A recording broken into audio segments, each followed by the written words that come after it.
Bismillahirrahmanirrahim. Assalamualaikum warahmatullahi wabarakatuh.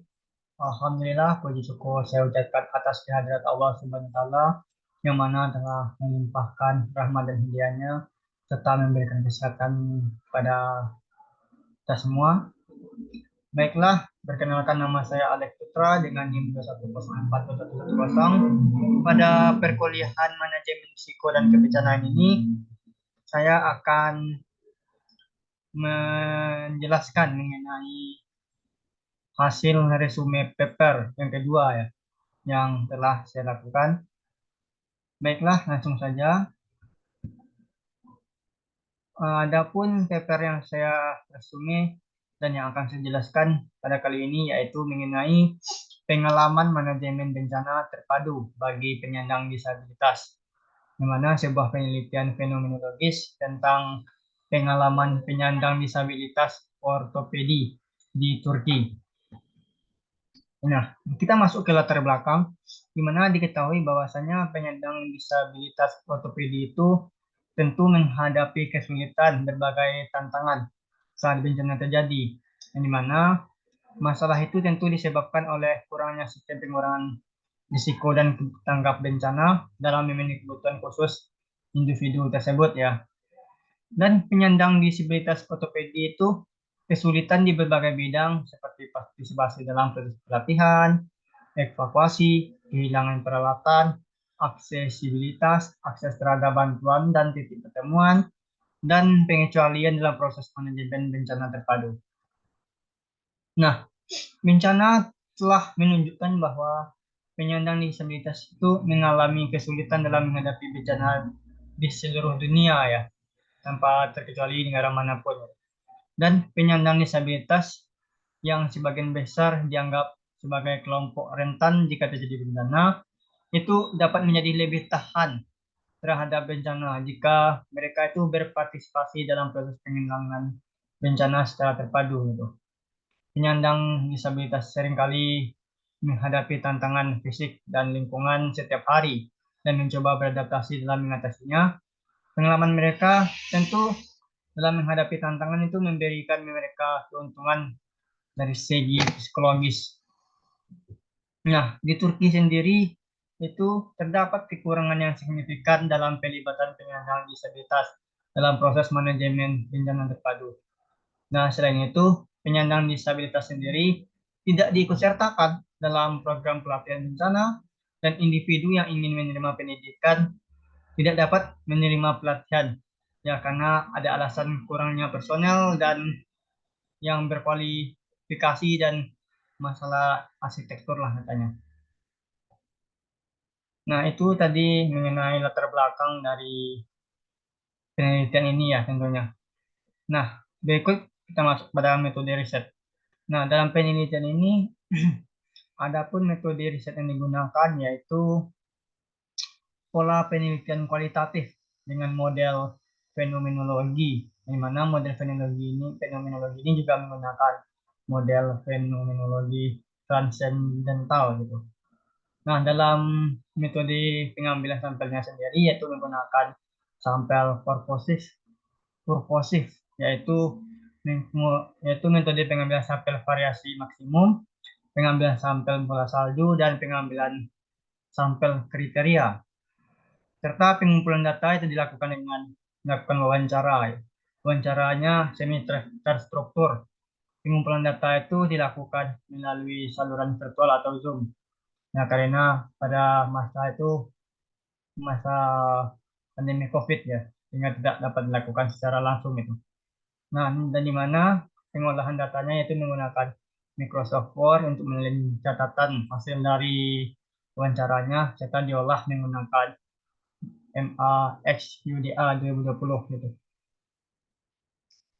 Berikut yaitu, adapun hasil dari riset ini, itu saya sudah mengkategorikan dalam beberapa poin hasil dari risetnya. Yang pertama mengenai tingkat kesiapsiagaan penyandang disabilitas dalam menghadapi bencana itu cukup rendah ya. Nah, rendahnya kesiapsiagaan ini dikarenakan beberapa alasan gitu. Yang pertama yaitu kurangnya kemampuan ekonomi, kurangnya pengalaman menghadapi bencana, fokus of control eksternal yang kecil gitu, dan pemikiran bahwa betapapun siapnya mereka persiapan yang dilakukan tidak akan menghalangi hasil yang diharapkan gitu. Nah, jadi pemerintahan atau apa gitu, badan yang melakukan pelatihan mengenai kesiapsiagaan terhadap bencana itu tidak memberikan pelatihan gitu kesiapsiagaan terhadap penyandang disabilitas, karena mereka itu beranggapan bahwasanya apapun kesiapsiagaan yang diberikan kepada penyandang disabilitas itu katanya tidak akan mempengaruhi gitu. Jadi mereka tidak memberikan uh, pelatihan berupa kesiapsiagaan.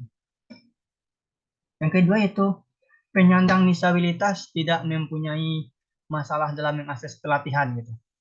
Nah, di mana di sini penyandang disabilitas itu tidak diberi akses untuk pelatihan karena beberapa alasan juga. Yang pertama, kurangnya modul pelatihan yang mencakup penyandang disabilitas dan rendahnya jumlah pelatih di bidang ini tentunya. Dan yang kedua itu ketidakmampuan pelatih dalam melatih penyandang disabilitas. Yang ketiga, materi pelatihan yang tidak dapat diakses dan masalah aksesibilitas arsitektur gitu.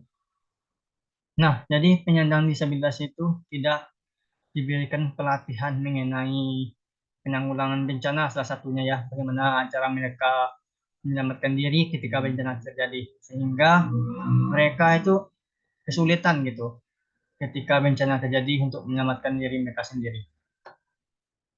Yang berikutnya yaitu sistem peringatan dini yang belum memadai. Nah, salah satu permasalahan yang dialami oleh penyandang disabilitas itu mengenai peringatan dini gitu.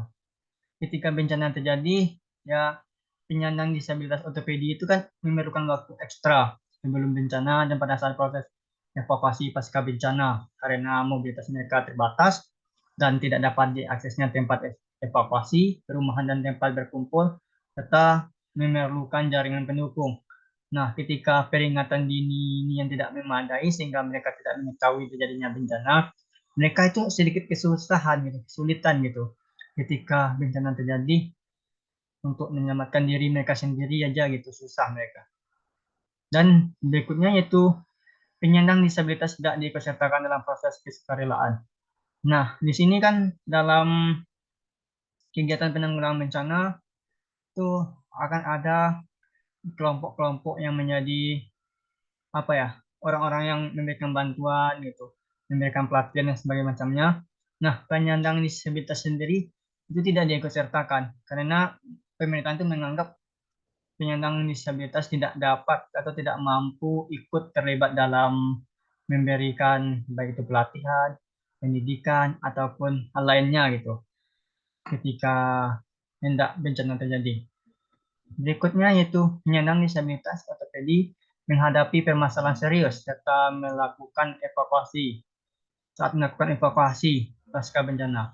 Nah, di mana penyandang disabilitas ortopedi ini menghadapi permasalahan itu karena beberapa alasan juga. Yang pertama, tidak dapat mengevakuasi bangunan saat terjadi bencana. Yang kedua, tidak dapat menjangkau alat dan perangkat yang memberikan mobilitas pada saat itu. Yang ketiga, tidak dapat bergerak cepat karena terbatasan mobilitas ya. Dan berikutnya membutuhkan dukungan, tinggal di lantai yang lebih tinggi, tidak memiliki jaringan dukungan di samping mereka, terus mereka tuh sendirian ya pada saat bencana terjadi. Nah, karena alasan-alasan inilah penyandang disabilitas ortopedi itu menghadapi permasalahan ketika evakuasi pasca bencana dilakukan. Berikutnya yaitu kurangnya toilet dan kamar mandi yang dapat diakses, terutama pasca bencana, menimbulkan masalah besar bagi penyandang disabilitas ortopedi.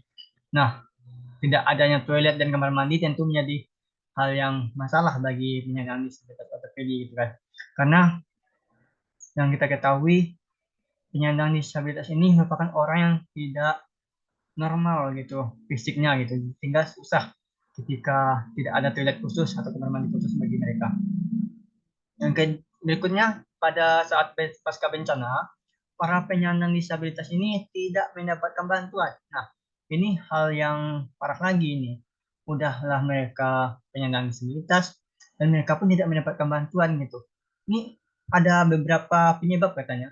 Yang pertama itu penyaluran bantuan itu tidak adil ya. Yang kedua, kurangnya informasi mengenai bantuan. Yang ketiga, keterpencilan pusat-pusat bantuan. Yang keempat, bantuan hanya menyangkau pusat kota. Yang kelima, penyandang disabilitas tidak termasuk dalam bantuan ini. Dan yang keenam, penyandang disabilitas harus melalui persetujuan banyak orang sebelum mendapatkan bantuan. Nah, udah jelas dia penyandang disabilitas, namun tidak diutamakan gitu. Nah, ini hasil dari riset atau hasil dari penelitian yang dilakukan gitu di Turki. Sangat prihatin gitu. Dan berikutnya, penyandang disabilitas ortopedi menghadapi masalah akses terhadap dan alat perangkat yang memberikan mereka mobilitas. Mungkin seperti kursi roda, tongkat, atau sebagainya gitu. Mereka tidak memiliki mobilitas tersebut sehingga mereka bergerak itu lebih susah gitu. Ketika bencana terjadi ataupun setelah bencana terjadi. Ya mungkin bisa saja mobilitas tersebut rusak atau tertinggal di bangunan yang terkena bencana. Berikutnya yaitu penyandang disabilitas ortopedi tidak diikutsertakan dalam proses penanggulangan bencana terpadu. Nah, mereka tidak diikutsertakan dalam penanggulangan bencana terpadu, sehingga mereka itu ketika bencana terjadi, mereka tidak mengetahui apa yang harus mereka lakukan ketika bencana terjadi gitu.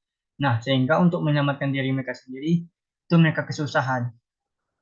Oke, selanjutnya penyandang disabilitas tidak terlalu terpengaruh ya oleh dampak negatif bencana berkat jaringan dan dukungan sosial yang kuat menyebabkan mereka merasa dilibatkan dalam masyarakat hingga merasa lebih baik tentang diri mereka sendiri.